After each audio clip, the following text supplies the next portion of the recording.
ഈ വീഡിയോയിൽ അമേരിക്കയിൽ ഡൊണാൾഡ് ട്രംപ് കൊണ്ടുവന്ന ഈ ഒരു പുതിയ താരിഫ് നയം അല്ലെങ്കിൽ അഥവാ ട്രേഡ് വാർ എന്നൊക്കെ വിളിക്കപ്പെടുന്ന ഈ ഒരു വിഷയം ഉണ്ടാക്കുന്ന ചില കോലാഹലങ്ങളാണ് ഈ വീഡിയോയിൽ ഉടനീളം നമ്മൾ സംസാരിക്കുന്നത്. അതിനു മുന്നേ അമേരിക്കയിൽ ഒരു ഭാഗത്ത് നല്ല മഴയും അതിനെ തുടർന്ന് നല്ല രീതിയിലുള്ള വെള്ളപ്പൊക്കം, ഫ്ലഡാണ്, വെള്ളം മൊത്തം കെട്ടി നിൽക്കുകയാണ്. ആ രീതിയിലുള്ള ഒരു ഫ്ലഡ് അവിടെ സംഭവിച്ചുകൊണ്ടിരിക്കുകയാണ്. ടെന്നീസെ, മിസൗറി, കെൻറ്റക്കി ഈ ഭാഗങ്ങളാണ് ഈ ഫ്ലഡ് ഏറ്റവും കൂടുതൽ രൂപപ്പെട്ടിരിക്കുന്നത്. അപ്പൊ അതൊരു സൈഡിൽ നിൽക്കെ തന്നെ നമ്മളിപ്പോൾ താരിഫുമായിട്ട് ബന്ധപ്പെട്ട് അമേരിക്കയുടെ ഉള്ളിൽ പ്രൊട്ടസ്റ്റ് നടക്കുകയാണ്. ട്രംപിനെതിരെയാണ് ഈ ഒരു പ്രതിഷേധം അവിടെ നടക്കുന്നത്. ശരി, ഇപ്പൊ ഈ പ്രതിഷേധത്തിന്റെ കാര്യങ്ങളിൽ നമ്മൾ എപ്പോഴും ഈ ഡെമോക്രറ്റുകൾ, ഓപ്പോസിറ്റ് പാർട്ടി, ഇവരൊക്കെ തന്നെയാണ് ഏറ്റവും കൂടുതൽ ഈ പ്രതിഷേധം ഇങ്ങനെ രൂപപ്പെടുത്തി കൊണ്ടുവരുന്നത്. പക്ഷെ ഇതിനകത്ത് ചില കാതലായ വിഷയങ്ങൾ ഉണ്ടോ എന്നുള്ളത് നമ്മൾ പരിശോധിക്കുമ്പോഴത്തേക്കും ശരിക്കും കാതലായ വിഷയങ്ങളുണ്ട്. അപ്പൊ ആ കാതലായ വിഷയങ്ങളിൽ ഈ താരിഫിനെ ചൊല്ലി ഞാനിപ്പോൾ ഇതാ മൂന്നാമത്തെ വീഡിയോ ആണ് ഇടുന്നത്. ഈ മൂന്നാമത്തെ അപ്ഡേറ്റ് വളരെ ഇമ്പോർട്ടന്റ് ആയിട്ടുള്ള അപ്ഡേറ്റ് ആണ്. ഇതിനകത്ത് വളരെ സിമ്പിൾ ആയിട്ട് നിങ്ങൾക്ക് മനസ്സിലാക്കാൻ പറ്റുന്ന രീതിയിൽ ചില വിഷയങ്ങളാണ് ഇതിനകത്ത് പറയുന്നത്. അതായത് വലിയ കോംപ്ലിക്കേറ്റഡ് ആയിട്ടുള്ള ഒരു സ്റ്റാറ്റിസ്റ്റിക്കൽ ഡേറ്റയോ അങ്ങനെ ഒന്നും തന്നെ ഇല്ലാതെ വളരെ സിമ്പിൾ ആയിട്ട് ഈ താരിഫ് അമേരിക്കയിൽ ഉണ്ടാക്കാൻ പോകുന്ന ചില നിർണായകമായിട്ടുള്ള മാറ്റങ്ങൾ അത് അമേരിക്കയ്ക്ക് ഗുണപരമാണോ ഇല്ലെങ്കിൽ ദോഷമാണോ എന്നുള്ളതിനെ കുറിച്ചുള്ള വിലയിരുത്തൽ. ഈ വിലയിരുത്തൽ നിങ്ങളാണ് കമന്റ് ബോക്സിൽ രേഖപ്പെടുത്തേണ്ടത്. അപ്പൊ ഞാനിപ്പോ കാര്യം മാത്രം പറഞ്ഞു പോകാൻ പോവാണ്. അമേരിക്കയുടെ വൈസ് പ്രസിഡന്റ് JD വാൻസ് പറഞ്ഞിരിക്കുന്നത് ഈ ഒരു താരിഫ് അനൗൺസ്മെന്റ് ഒരു ന്യൂ വേൾഡ് ഓർഡർ ഉണ്ടാക്കും എന്നാണ് പറഞ്ഞിരിക്കുന്നത്. യെസ്, ന്യൂ വേൾഡ് ഓർഡർ ഉണ്ടാക്കും, അതെല്ലാവർക്കും മനസ്സിലായി.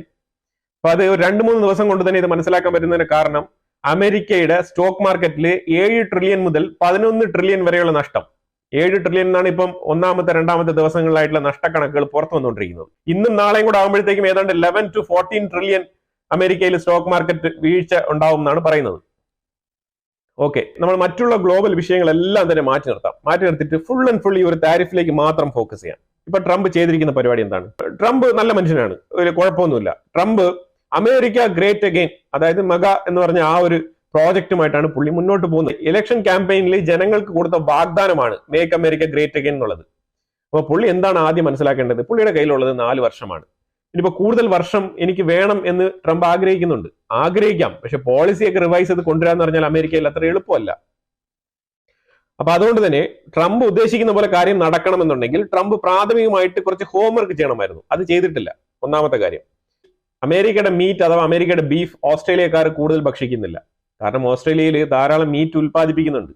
പക്ഷേ അമേരിക്കക്കാർ ഓസ്ട്രേലിയയുടെ മീറ്റ് കഴിക്കുന്നുണ്ട്. ഇതാണ് പറഞ്ഞത്. ഈ സിമ്പിൾ ആയിട്ടുള്ള ഒരു ലൈനാണ് പുള്ളി പറഞ്ഞത്. അപ്പൊ ഇതിനകത്ത് നിന്ന് പുള്ളി എന്തുകൊണ്ടാണ് ഈ താരിഫ് കൊണ്ടുവന്നത് എന്നുള്ളതിന്റെ ഒരു ചെറിയ ഈ ഒരു ഒറ്റ ലൈനിലുണ്ട് ഈ താരിഫ് എന്തിനു വേണ്ടിയിട്ടാണ് ഇംപ്ലിമെന്റ് ചെയ്തത്.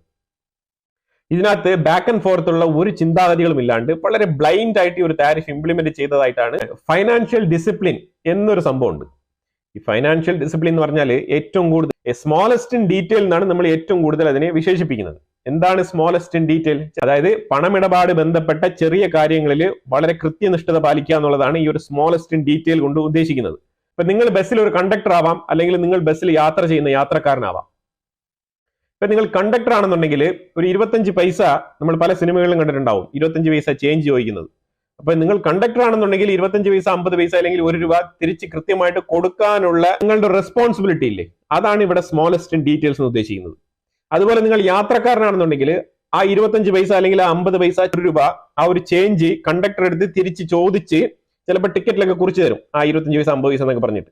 അപ്പൊ ഈ ഒരു ചേഞ്ച് കണ്ടക്ടർ എടുത്ത് തിരിച്ച് ചോദിച്ച് കൃത്യമായി മേടിക്കാനുള്ള റെസ്പോൺസിബിലിറ്റി നിങ്ങൾ കാണിക്കണം. അതാണ് ഫിനാൻഷ്യൽ ഡിസിപ്ലിൻ.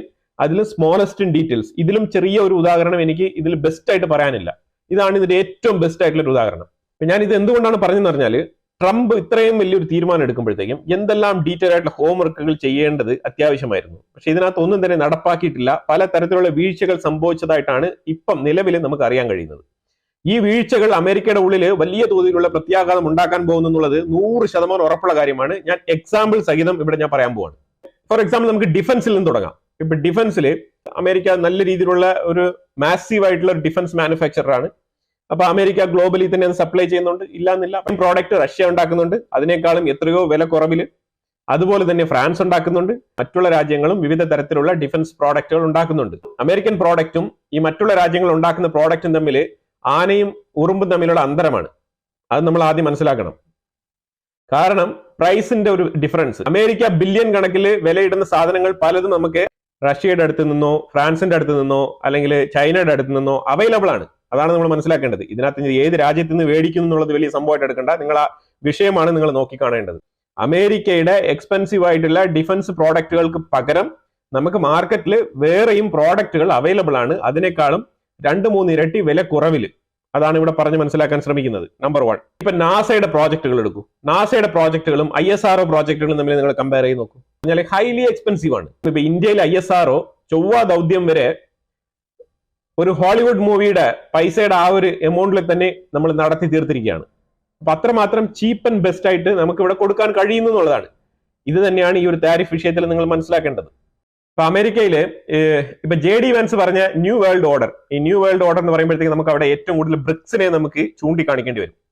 ബ്രിക്സ് ഏറ്റവും കൂടുതൽ ഈ ഒരു കറൻസി രൂപീകരിച്ച് ഡൊണാൾഡ് ട്രംപ് പൊസിഷനിലേക്ക് പുള്ളി വരുന്നത് കൊണ്ട് തന്നെ ഈ ബ്രിക്സിന്റെ കറൻസി ഫോർമേഷനൊക്കെ കുറച്ച് സ്ലോ ഡൗൺ ചെയ്യുന്ന പ്രോസസ് ആയിട്ട് ഇപ്പൊ നിർത്തി വെച്ചിരിക്കുകയാണ് നിലവിൽ. പക്ഷേ ബ്രിക്സിന് ഡോളറിനെതിരെ ഒരു കറൻസി ഉണ്ടാക്കാൻ താല്പര്യമുണ്ടോ എന്ന് ചോദിച്ചാൽ ഉണ്ട്, ഇല്ല എന്നില്ല, ഉണ്ട്. പക്ഷേ ഇപ്പൊ തൽക്കാലം ഒരു 4 വർഷത്തേക്ക് അതിനൊരു ബ്രേക്ക് ഇട്ടിരിക്കുകയാണ്. പക്ഷേ ഇതിനെ തന്നെ സ്പീഡപ്പ് ചെയ്യുന്ന രീതിയിൽ ബ്രിക്സ് ഇനി ഒരു കറൻസിയുമായിട്ട് മുന്നോട്ട് വരാനുള്ള സാധ്യത വളരെ കൂടുതലാണ്. കാരണം ഈ ഒരു താരിഫ് ഏറ്റവും കൂടുതൽ ആൾക്കാരുടെ ഇടയിൽ ഡോളറിനുള്ള ഒരു സ്വീകാര്യത കുറയാനുള്ള സാധ്യത വളരെ കൂടുതലാണെന്നാണ് വിദഗ്ധർ വിലയിരുത്തുന്നത്. ഡൊണാൾഡ് ട്രംപ് പൊസിഷനിൽ വന്ന ഉടനെ ബ്രിക്സ് അതിനെ ചൊല്ലി ഒരു സ്റ്റേറ്റ്മെന്റ് തന്നെ പുറത്തുവിട്ടിട്ടുണ്ടായിരുന്നു. എന്താണ്? ബ്രിക്സിന് ഡോളറിനെതിരെ ഒരു കറൻസി ഉണ്ടാക്കാനുള്ള കേപ്പബിലിറ്റി ഇല്ല എന്നില്ല, അതുണ്ട്. പക്ഷെ ഇപ്പൊ തൽക്കാലം അതിന്റെ ആവശ്യമില്ല എന്നാണ് പറഞ്ഞിരിക്കുന്നത്. ബ്രിക്സ് ആ ഒരു സ്റ്റേറ്റ്മെന്റ് ആണ് പുറത്തുവിട്ടത്. കാരണം അവർക്ക് ഇപ്പൊ ഡോളറിനെതിരെ ഒരു കറൻസി ഉണ്ടാക്കാനുള്ള സാഹചര്യം ഇവിടെ ഇല്ല എന്നാണ് പറഞ്ഞിരിക്കുന്നത്. അത്രേ ഉള്ളൂ. അപ്പൊ അതായത് അവർ ഉദ്ദേശിക്കുന്നത് ഡോളറിനെ സ്വമേധയായിട്ട് പൊതുവിലെ മറ്റുള്ള രാജ്യങ്ങളെല്ലാം തന്നെ ഉപേക്ഷിക്കുന്ന ഒരു സമയം, ആ സമയം ബ്രിക്സ് ഒരു കറൻസിയുമായിട്ട് വരും. അത് ഉറപ്പുള്ള കാര്യമാണ്. ഈ താരിഫിൽ ഇപ്പൊ സംഭവിച്ചുകൊണ്ടിരിക്കുന്ന വിഷയം നമ്മൾ കുറച്ച് ഡീറ്റെയിൽ ആയിട്ട് നോക്കിക്കഴിഞ്ഞാൽ, ട്രംപ് എടുത്തിരിക്കുന്ന ഈ ഒരു നയം എന്ന് പറഞ്ഞാൽ എല്ലാ സാധനങ്ങളും അമേരിക്കയുടെ ഉള്ളിൽ ഉൽപ്പാദിപ്പിക്കുക, എന്നിട്ട് അമേരിക്കയിൽ നിന്ന് മറ്റുള്ള രാജ്യങ്ങൾക്ക് കയറ്റുമതി ചെയ്യുക. ഇത് കുറച്ച് ഇമ്പോസിബിൾ ആയിട്ടുള്ള കാര്യമാണ്. ഇത് ഒരു പരിധി വരെ നോക്കിക്കഴിഞ്ഞാൽ കമ്മ്യൂണിസം ഒക്കെ ഇതിന്റെ കൂടെ കുറച്ച് ചേർന്ന് വരും. സ്വയം പര്യാപ്തത എന്നുള്ള കാര്യങ്ങളൊക്കെ ഇതിനകത്ത് വരും. ഏതാണ്ട് ഒരു 1990 മുതലാണ് ഈ ഒരു ഗ്ലോബലൈസേഷൻ എന്ന് പറഞ്ഞിട്ട് ഇങ്ങനെ ഇമ്പോർട്ട് എക്സ്പോർട്ട് ഒക്കെ വളരെ ഈസി ആയിട്ട് കാര്യങ്ങളൊക്കെ നടക്കുന്നതും ഒരു ഗ്ലോബൽ ട്രേഡ് ഫോർമുല അതിന് രൂപപ്പെട്ട് വരുന്നതൊക്കെ. പണ്ട് കമോഡിറ്റി ഒക്കെ ഉണ്ടായിരുന്നെങ്കിലും ഈ രീതിയിൽ ഗ്ലോബലൈസേഷൻ എന്നുള്ള നിലയിൽ വരുന്നത് 1990-കൾക്ക് ശേഷമാണ് ഇങ്ങനെ ഇത്രയും ഒരു എഫക്റ്റീവായ രീതിയിൽ ഈ ഒരു ട്രേഡ് ഒക്കെ നടക്കുന്നത്. പക്ഷെ ഇപ്പൊ ഡൊണാൾഡ് ട്രംപിന്റെ ഒരു തീരുമാനം നോക്കിക്കഴിഞ്ഞാൽ ഇതെല്ലാം തന്നെ പിന്നോട്ടടിക്കുന്ന ഒരു തീരുമാനമായിട്ടാണ് ഇപ്പം പൊതുവിൽ വിലയിരുത്തപ്പെടുന്നത്. ട്രംപിന് ഇപ്പൊ തോന്നിയത് എന്തുകൊണ്ട് നമ്മളെല്ലാം മാനുഫാക്ചർ ചെയ്തുകൂടാ എന്നാണ് ഇപ്പൊ തോന്നിയത്. ചെയ്യാം, നല്ലതാണ്. പറഞ്ഞാല് അമേരിക്കയുടെ ആ ഒരു മാർക്കറ്റിനെ ഇതിനുവേണ്ടി റെഡിയാക്കണമായിരുന്നു. അമേരിക്കയുടെ മാർക്കറ്റിനെ പുള്ളി റെഡിയാക്കിയില്ല. നമ്പർ 1 മിസ്റ്റേക്ക് ആണത്. അമേരിക്കയുടെ മാർക്കറ്റിനെ എങ്ങനെ റെഡിയാക്കണമായിരുന്നു? അമേരിക്കയുടെ മാർക്കറ്റിനെ ഇപ്പൊ പുള്ളി വിജയിച്ചു വന്നു. പുള്ളിയുടെ കയ്യിലുള്ളത് ടോട്ടൽ 4 ഇയേഴ്സ്. ആ 4 ഇയേഴ്സിനെ 2 ആയിട്ട് ഭാഗിക്കുക. ഓക്കെ, 2 വർഷം 2 വർഷം കൊണ്ട് ഈ മാർക്കറ്റിനെ റെഡിയാക്കി എടുക്കുക. ഒരു നോട്ടീസ് കൊടുക്കുക, ഒരു പ്രയർ നോട്ടീസ്. വിതിൻ 2 ഇയേഴ്സിനുള്ളിൽ ഞാൻ ഈ രാജ്യങ്ങൾക്കെല്ലാം താരിഫ് കൊണ്ടുവരും, ഇത്ര പെർസെന്റേജ് താരിഫ് കൊണ്ടുവരും എന്നുള്ള പ്രഖ്യാപനം, അനൗൺസ്മെന്റ് കൊടുക്കുക.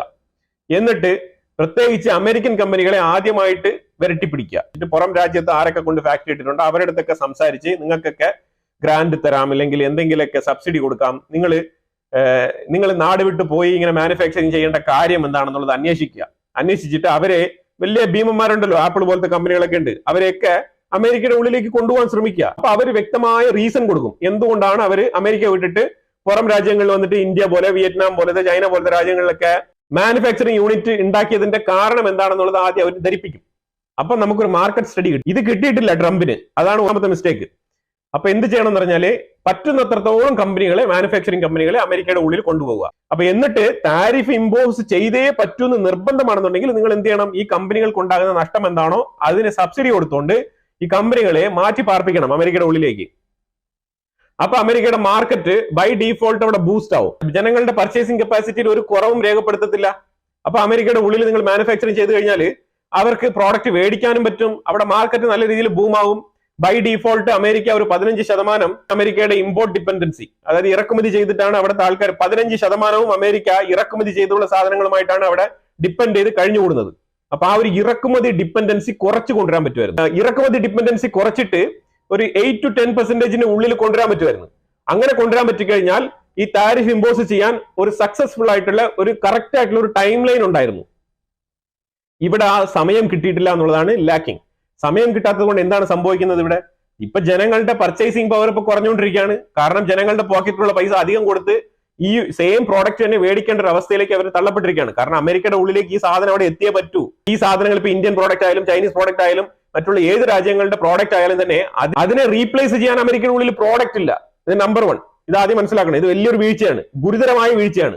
ഇപ്പൊ ട്രംപിന്റെ താരിഫ് ഒക്കെ നിങ്ങൾ മറന്നു കളഞ്ഞേക്കും. ഇപ്പൊ നിലവിൽ ട്രംപ് വരുന്നതിന് മുമ്പ് ഉണ്ടായിരുന്ന സിറ്റുവേഷനെ അസ്യൂം ചെയ്തുകൊണ്ട് ഞാൻ ഇവിടെ സിമ്പിൾ ആയിട്ട് ഒരു എക്സാമ്പിൾ പറയാം. അതായത് അമേരിക്കയിലും ഇന്ത്യയിലും സെയിം സാധനങ്ങൾ ഉൽപ്പാദിപ്പിക്കപ്പെടുന്നു. അമേരിക്കയിൽ ഉൽപ്പാദിപ്പിക്കുന്ന സാധനത്തിന് ₹1.50 കൊടുക്കണം വിചാരിച്ചോ. $1.50 ഡോളറിലോ റുപ്പിയിലോ എങ്ങനെ വേണമെങ്കിലും വിചാരിച്ചോ, ഫോർ എക്സാമ്പിൾ ആണ്. അതേപോലെ ഇന്ത്യയിൽ നിന്നും ഉൽപ്പാദിപ്പിക്കപ്പെടുന്ന അതേ സെയിം സാധനം ഇന്ത്യ കയറ്റുമതി ചെയ്ത് അമേരിക്കയിൽ എത്തുമ്പോഴത്തേക്കും അത് $1 മേടിക്കാം, അല്ലെങ്കിൽ ₹1 മേടിക്കാം. ഇതാണ് നിരക്ക്. അപ്പൊ ഇപ്പം അമേരിക്കയുടെ ഉള്ളിലുള്ള സാധനം വിറ്റുപോകത്തില്ല. കാരണം ഇന്ത്യൻ പ്രോഡക്റ്റ് അതേ സെയിം പ്രോഡക്റ്റ് അവിടെ എത്തുന്നുണ്ട് $1. പിന്നെ അവിടെ അമേരിക്കയുടെ ഉള്ളിൽ $1.50 കൊടുത്ത് ആരെങ്കിലും മേടിക്കുമോ? മേടിക്കത്തില്ല. അപ്പൊ അതുകൊണ്ട് ഇപ്പൊ ട്രംപ് എന്താണ് ചെയ്തത്? ട്രംപ് ഇന്ത്യൻ പ്രോഡക്റ്റിന് താരിഫ് അപ്ലൈ ചെയ്ത് അതിനെ ഒരു $2 ആയിട്ട് മാറ്റുകയാണ്. അപ്പൊ ഇന്ത്യൻ പ്രോഡക്റ്റ് അവിടെ എത്തുമ്പോഴത്തേക്കും $2 ആയിരിക്കും, അമേരിക്കയുടെ ഉള്ളിലുള്ള പ്രോഡക്റ്റിന് $1.50 ആയിരിക്കും. അപ്പൊ അവിടെ അമേരിക്കൻ പ്രോഡക്റ്റ് വിറ്റുപോകും. ഇതാണ് ട്രംപിന്റെ ഫോർമുല. ഇതാണ് ഇപ്പൊ പൊതുവിൽ ഇപ്പൊ നടത്തിക്കൊണ്ടിരിക്കുന്നത്. ഇവിടെ ട്രംപിന് തെറ്റുപറ്റിയെന്ന് പറഞ്ഞാല് മാർക്കറ്റ് വാല്യൂ എന്ന് പറഞ്ഞൊരു സാധനമുണ്ട്. ഏതൊരു പ്രോഡക്റ്റ് പ്രൊഡ്യൂസ് ആയി മാർക്കറ്റിൽ ഇറങ്ങുമ്പോഴും അവിടുത്തെ മാർക്കറ്റ് പ്രൈസ് എന്താണെന്ന് ആൾക്കാർ നോക്കും. ഇനിയിപ്പോ ഈ അമേരിക്കയിലോട്ട് ഈ കമ്പനികളെല്ലാം തന്നെ കെട്ടുകെട്ടി ഇന്ത്യൻ പ്രോഡക്റ്റ് മാത്രമല്ല ബംഗ്ലാദേശ്, ചൈന ഉൾപ്പെടെയുള്ള പല രാജ്യങ്ങളുടെ സാധനങ്ങൾക്കും ഇവിടെ താരിഫ് ഉണ്ട്. അപ്പൊ അതുകൊണ്ട് അമേരിക്കയുടെ ഉള്ളിൽ ആൾക്കാരെല്ലാം ഡൊമസ്റ്റിക് പ്രോഡക്റ്റ് ആണ് മേടിക്കാൻ പോകുന്നത് എന്നുള്ള നിലയിൽ എത്തിയാൽ തന്നെയും അപ്പൊ ഈ കമ്പനികളെല്ലാം തന്നെ നമ്മൾ അമേരിക്കയുടെ ഉള്ളിൽ പോയിട്ട് ഔട്ട്ലെറ്റ് സ്റ്റാർട്ട് ചെയ്യാമെന്ന് തീരുമാനിച്ചു കഴിഞ്ഞാൽ സംഭവിക്കാൻ പോകുന്നത് എന്താണ്? ഇവർ അമേരിക്കയിൽ പോയി സ്റ്റാർട്ട് ചെയ്യുമ്പോഴത്തേക്കും അവിടെ സെയിം പ്രോഡക്റ്റ് അവിടുത്തെ ലോക്കൽ മാനുഫാക്ചറുടെ കയ്യിൽ നിന്ന് $1 മേടിച്ചുകൊണ്ടിരിപ്പുണ്ട്. ഇന്ത്യൻ പ്രോഡക്റ്റ് അവിടെ ഓൾറെഡി തന്നെ മാർക്കറ്റിൽ വിത്ത് താരിഫോട് കൂടി $2 ഉണ്ട്. അപ്പൊ ഈ പുതിയ കമ്പനികളൊക്കെ എന്ത് ചെയ്യും? അപ്പോഴത്തെ മാർക്കറ്റ് വാല്യൂ അനുസരിച്ച് ഈ $1.50 കൊടുത്തുകൊണ്ടിരുന്നവനും 2 അടുപ്പിച്ച് 1.95 ആക്കും. അതേപോലെ ഈ പുതിയതായിട്ട് പോയി കമ്പനി തുടങ്ങിയവനും ഈ 1.95, 1.92, 1.93 ആ റേഞ്ചിലായിരിക്കും വിൽക്കുന്നത്. ഇപ്പൊ ഇവിടെ എന്താണ് സംഭവിക്കുന്നത്? ആരുടെ പോക്കറ്റിൽ നിന്നാണ് പൈസ പോകുന്നത്? പൈസ പോകുന്നത് അമേരിക്ക ജനങ്ങളുടെ പോക്കറ്റിൽ നിന്നാണ് പോകുന്നത്. ഇൻഫ്ലേഷൻ കൂടുകയാണ്. അതായത് ഇന്ത്യയിൽ നിന്നും കയറ്റുമതി ചെയ്യുന്ന സമയത്ത് $1 മേടിച്ചുകൊണ്ടിരുന്ന ആ സെയിം പ്രോഡക്റ്റ് അമേരിക്കയുടെ ഉള്ളിലെ ഒരു മാനുഫാക്ചറർ 1.50 കൊടുത്തുകൊണ്ടിരുന്നു. പിന്നീട് അത് കൂടുതൽ മാനുഫാക്ചറിംഗ് യൂണിറ്റുകൾ അമേരിക്കയുടെ ഉള്ളിലേക്ക് മാറ്റി സ്ഥാപിച്ചപ്പോഴത്തേക്കും അത് ഏതാണ്ട് മാർക്കറ്റ് വാല്യൂവിന്റെ പ്രൈസ് ആയിട്ട് ലിറ്ററലി 50% പ്രൈസ് കൂട്ടിയിരിക്കുകയാണ്. അതായത് ഇപ്പൊ അമേരിക്കയുടെ ജനങ്ങൾ ഒരു 3000 സ്പെൻഡ് ചെയ്തുകൊണ്ടിരിക്കുന്നുണ്ടെങ്കിൽ അത് ഈ ഒരു താരിഫിലൂടെ 6000 മാറാനുള്ള സാധ്യതയാണ് ഏറ്റവും കൂടുതൽ. ഇത് ഞാൻ വെറുതെ എന്ന് പറയുന്നതല്ല, എക്സ്പേർട്ട് റിപ്പോർട്ട്, സ്റ്റഡി റിപ്പോർട്ട് ഇങ്ങനെയാണ് പുറത്തു വരുന്നത്.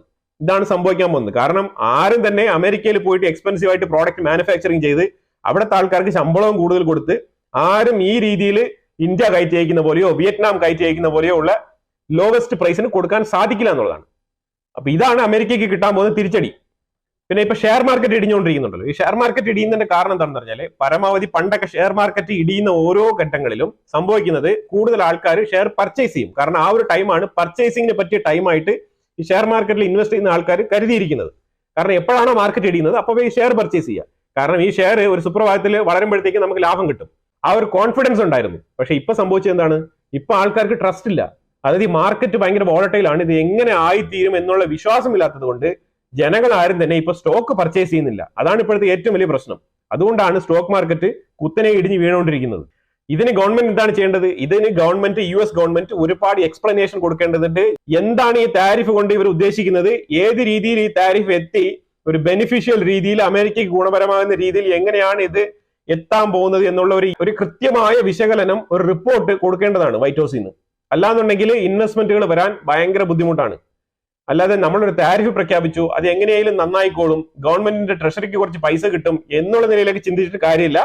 കാരണം കാലിന്റെ അടിയിലെ മണ്ണ് ഒലിച്ചു പൊയ്ക്കൊണ്ടിരിക്കുകയാണ്. അതാണ് ഇപ്പൊ അമേരിക്കയിൽ സംഭവിച്ചുകൊണ്ടിരിക്കുന്നത്. ഇനി അടുത്തൊരു ഫാക്ട് നമ്മൾ നോക്കി കഴിഞ്ഞാൽ ഈ അമേരിക്കയുടെ ഉള്ളിൽ വന്ന് മാനുഫാക്ചറിങ് ചെയ്യൂ എന്ന് ട്രംപ് പറയുമ്പോഴത്തേക്ക് ഞാൻ പറഞ്ഞു കഴിഞ്ഞു അത് എത്രമാത്രം എക്സ്പെൻസീവ് ആയിട്ടുള്ള ഒരു സംഭവമാണെന്നുള്ളത്. ഡോളർ ബേസ്ഡ് എക്കോണമിയിൽ ചെന്നിട്ട് മാനുഫാക്ചറിങ് ചെയ്യാന്ന് പറഞ്ഞാൽ അത് ചില്ലറ കാര്യമല്ല. പണ്ടൊക്കെ ഒരു മെഷീൻ ഉണ്ടെങ്കിൽ ആ മെഷീൻ റൺ ചെയ്യാൻ തന്നെ, ഫോർ എക്സാമ്പിൾ ഒരു പേപ്പർ മിൽ റൺ ചെയ്യണമെങ്കിൽ തന്നെയും ഒരു 8-10 പേര് ജോലി എടുക്കുമായിരുന്നു ഒരു മെഷീൻ റൺ ചെയ്യാൻ വേണ്ടിയിട്ട്. പക്ഷെ ഇന്നത്തെ കാലഘട്ടത്തിൽ ഒരു മെഷീൻ റൺ ചെയ്യാൻ വേണ്ടിയിട്ട് ഒരു പക്ഷെ ആളെ വേണ്ട എന്നുള്ള അവസ്ഥയാണ്. അത്രയ്ക്ക് automation, AI technology, machine learnings ഒക്കെ അത്രമാത്രം ആധിപത്യം നടത്തിക്കൊണ്ടിരിക്കുന്ന ഒരു കാലഘട്ടത്താണ് നമ്മൾ ജീവിക്കുന്നത്. അപ്പൊ ഇതിനകത്ത് ഈ ഒരു ടെക്നോളജി ഇംപ്ലിമെന്റ് ചെയ്യാൻ വരുന്ന കോസ്റ്റ് എന്ന് പറഞ്ഞാൽ ചില്ലറ കോസ്റ്റ് അല്ല. ഇത് നല്ല എക്സ്പെൻസീവ് ആയിട്ടുള്ള പരിപാടിയാണ്. അതിലുപരിയായിട്ട് ഈ ജോലിക്കാർക്ക് കൊടുക്കുന്ന ശമ്പളം ഒരു വിയറ്റ്നാമിലോ ചൈനയിലോ ഇന്ത്യയിലോ ഉള്ളൊരു ജോലിക്കാരന്റെ ശമ്പളം എന്ന് പറഞ്ഞാൽ അമേരിക്കൻ ഡോളർ കണക്കാക്കി നോക്കിക്കഴിഞ്ഞാൽ മാസം തുച്ഛമായ പൈസയാണ്. ഒരു ഫാക്ടറി തൊഴിലാളിക്ക് 20 മുതൽ 25,000 സാലറി വെച്ച് കണക്കാക്കിയാൽ പോലും ഒരു വർഷത്തെ അവന്റെ സാലറി എന്ന് പറയുന്നത് വളരെ തുച്ഛമായ പൈസയാണ്. 3 ലക്ഷത്തിനകത്ത് മൊത്തത്തിലുള്ള സാലറി മൊത്തത്തിൽ ഒതുങ്ങും. 25,000 ഒക്കെ മാക്സിമം കൊടുക്കുന്ന ശമ്പളമാണ്. 15,000 മുതൽ തന്നെ പേ സ്കെയിൽ ഉണ്ട്. ഇപ്പൊ ഇന്ത്യക്കുള്ളിലായാലും മറ്റുള്ള രാജ്യങ്ങളിലായിക്കോട്ടെ. അതേസമയം ഇപ്പൊ US ശമ്പളം കൊടുക്കുന്നുണ്ടെങ്കിൽ ഒരു കമ്പനി ഓണറിന് ഒരു 30 മുതൽ 36,000 കൊടുക്കേണ്ടി വരും. ഈ ഒരു എക്സ്പെൻസസ് ഒക്കെ മീറ്റ് ചെയ്ത് ഏത് SME കമ്പനികൾ, ഏത് മാനുഫാക്ചറാണ് അമേരിക്കയുടെ ഉള്ളിൽ പോയി ഇപ്പം കമ്പനി ഉടനെ തുടങ്ങാൻ പോകുന്നത്? ഒരിക്കലും നടക്കാത്ത സംഭവമാണ്. ഇതൊക്കെയാണ് ഇവിടെ ചോദ്യചിഹ്നമായിട്ട് നിൽക്കുന്നതും ഈ അമേരിക്കയുടെ ഉള്ളിൽ ഈ പ്രൊട്ടസ്റ്റ് നടത്താനുള്ള കാര്യവും ഇതൊക്കെ തന്നെയാണ്. വിയറ്റ്നാമിന് ട്രംപ് ഏതാണ്ട് 47% താരിഫ് കൊടുത്തായിരുന്നു. കാരണം വേറെ ഒന്നുമില്ല, നൈക്ക് ഷൂ, ഈ നൈക്കി എന്ന് പറഞ്ഞൊരു ഷൂ ഉണ്ടല്ലോ, ഈ ഷൂ വിയറ്റ്നാമിന്റെയാണ്. എത്ര പേർക്ക് അറിയാം? അമേരിക്കയുടെ ഉള്ളിൽ ഏറ്റവും കൂടുതൽ സെയിൽ നടക്കുന്ന ഒരു ഷൂ ആണ് ഈ നൈക്ക് എന്ന് പറയുന്നത്. ഇതിന്റെ ഒരു പ്രൈസ് എന്ന് പറഞ്ഞാൽ അവിടെ ഏതാണ്ട് $26 മുതൽ $30 വരെയാണ് അതിന്റെ പ്രൈസ് റേഞ്ച് അവിടെ ഉള്ളത്. പക്ഷെ അതേസമയം അമേരിക്കയുടെ ഉള്ളിൽ ഒരു കമ്പനി ഉണ്ട്. ആ കമ്പനി എത്ര പേർക്ക് അറിയാം? NB എന്ന് പറഞ്ഞാൽ ന്യൂ ബാലൻസ് എന്ന് പറഞ്ഞ കമ്പനി. ഈ കമ്പനിയുടെ ഷൂസ് ഏതാണ്ട് $50 മുകളിലാണ് അതിന്റെ വില. കാര്യം എന്താണ്? കാര്യം അത് ഉള്ളിൽ മാനുഫാക്ചറിങ് ചെയ്യുന്നതുകൊണ്ടാണ്. ഇനിയിപ്പോ ഈ 47% ടാക്സ് കൊടുത്തിരിക്കുന്നില്ലേ, ഈ ടാക്സ് കൂടെ ആഡ് ചെയ്ത് നോക്കുമ്പോഴത്തേക്കും ഈ വിയറ്റ്നാമിന്റെ നൈക്ക് ഷൂ ഏതാണ്ട് $80-83 കൊടുത്തേ മേടിക്കാൻ പറ്റുള്ളൂ. അപ്പൊ ഈ ന്യൂ ബാലൻസ് വെറുതെ ഇരിക്കുമോ? ന്യൂ ബാലൻസ് അവരുടെ $50 എന്നുള്ള പ്രൈസ് ഇപ്പൊ മാറ്റിയിട്ട് എത്രയാണോ നൈക്കിന്റെ പ്രൈസ് $83 ആണെന്നുണ്ടെങ്കിൽ ഇവരൊരു 82.53 എന്ന് പറഞ്ഞ ഓട് പ്രൈസ് ഇട്ട് ന്യൂ ബാലൻസ് പ്രൈസ് മാറ്റി വിൽക്കും.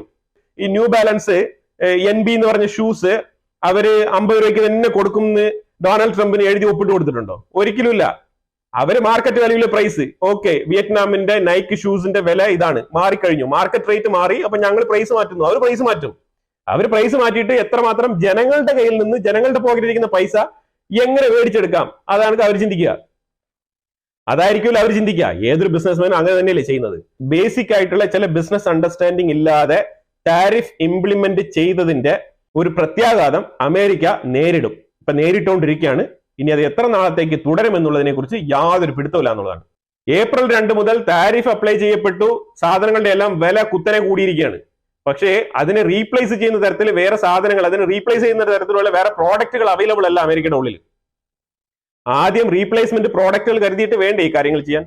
പിന്നെ ഈ താരിഫ് അപ്ലൈ ചെയ്യാന്ന് പറഞ്ഞു കഴിഞ്ഞാൽ ഇത് വലിയൊരു പണിയാണ്. ഇത് ഒരു മാസങ്ങളോളം കുത്തിയിരുന്ന് വർക്ക് ചെയ്ത് HSN കോഡ് എടുത്ത് ഓരോ പ്രോഡക്റ്റ് വൈസ് ഏത് പ്രോഡക്റ്റിന് ഏത് രീതിയിലുള്ള താരിഫ് എന്ന് പറഞ്ഞ് ഡീറ്റെയിൽ ആയിട്ട് പഠിച്ച് മനസ്സിലാക്കി ഇൻഡിവിജ്വൽ ആയിട്ട് ഓരോ പ്രോഡക്റ്റിനും പ്രത്യേക തരം കാറ്റഗറി ഉണ്ടാക്കിയിട്ട് ആ ക്ലാസിഫിക്കേഷനിൽ വരുന്ന പ്രോഡക്റ്റിന് ആ രീതിയിലുള്ള താരിഫ് അപ്ലൈ ചെയ്യേണ്ടതാണ്. ആ വർക്കല്ല ഇവിടെ നടന്നിരിക്കുന്നത്. ഇവിടെ നടന്നിരിക്കുന്നത് കണ്ണും പൂട്ടി അങ്ങ് താരിഫ് ഇട്ടിരിക്കുകയാണ്. അതാണ് സംഭവിച്ചിരിക്കുന്നത്. അതുകൊണ്ടാണല്ലോ പെൻഗ്വിനൊക്കെ താരിഫ് പോയത്. ഇനിയിപ്പോ ഇതിൽ കൂടുതൽ താരിഫിന്റെ ഒരു വീഡിയോ ഇടേണ്ടി വരുമെന്ന് തോന്നുന്നില്ല. ഇനി അഥവാ കൂടുതൽ എന്തെങ്കിലും പ്രത്യേക തരത്തിലുള്ള അപ്ഡേറ്റുകൾ അഥവാ താരിഫ് പിൻവലിച്ചു എന്നൊക്കെ വന്നു കഴിഞ്ഞാൽ നമുക്ക് വീഡിയോ ഇടാം. അതിലുപരിയായിട്ട് ഇതിനകത്ത് വേറെ ഡീറ്റെയിൽ ആയിട്ടുള്ള എക്സ്പ്ലനേഷൻ കൊടുക്കേണ്ടി വരുമെന്ന് തോന്നുന്നില്ല. കാരണം അമേരിക്കയുടെ മാർക്കറ്റിന്റെ ആ ഒരു റിയാലിറ്റി തന്നെയാണ് ഈ നമ്മൾ പറഞ്ഞ കാര്യത്തിന്റെ ഒരു തെളിവ് എന്ന് പറയുന്നത്. മാർക്കറ്റ് ഇടിഞ്ഞുകൊണ്ടിരിക്കുകയാണ്. അവിടെ അമേരിക്കയുടെ ഉള്ളിൽ പ്രോഡക്റ്റ് ഇല്ല, റീപ്ലേസ്മെന്റിന് പ്രോഡക്റ്റ് ഇല്ല. ഈ താരിഫ് ഇട്ട സാധനങ്ങൾ തന്നെയാണ് ആൾക്കാർ മേടിക്കേണ്ടത്. അപ്പൊ അതുകൊണ്ട് ജനങ്ങളുടെ പോക്കറ്റ് കാലിയാവുകയാണ്, ഇൻഫ്ലേഷൻ കൂടിക്കൊണ്ടിരിക്കുകയാണ്. കൂടുതൽ വിഷയങ്ങളുമായിട്ട് അടുത്ത വീഡിയോയിൽ വരാം. Thank you so much.